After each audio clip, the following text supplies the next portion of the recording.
La grande question pour les humains, c'est pour arriver à vivre juste, c'est de ne pas vivre simplement avec soi-même, c'est-à-dire d'avoir la conscience que nous vivons toujours en présence de notre inspirateur, de notre source qui nous livre son existence, donc de Dieu, mais en présence aussi les uns des autres. Et donc d'avoir la conscience de la présence par excellence, qui est celle de Dieu, nous permet aussi d'avoir une vie en présence d'autrui.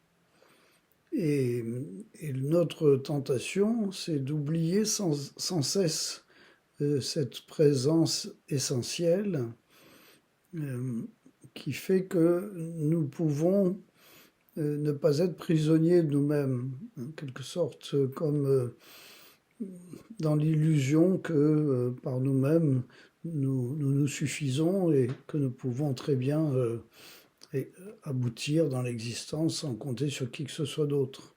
Non, c'est pas vrai.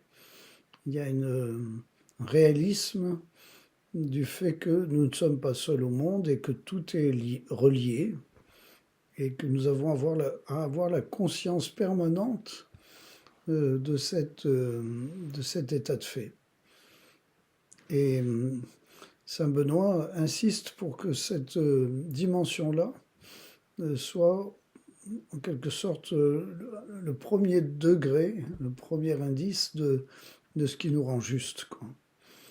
C'est ce qu'il décrit dans le premier degré de l'humilité. Mais l'humilité au sens où nous en avons parlé hier, c'est-à-dire une humilité dynamique, une humilité active, qui nous tient simplement à notre juste place pour pouvoir participer à ce qu'il y a de plus grand, d'une manière beaucoup plus inspirée que si nous ne dépendions que de nous-mêmes.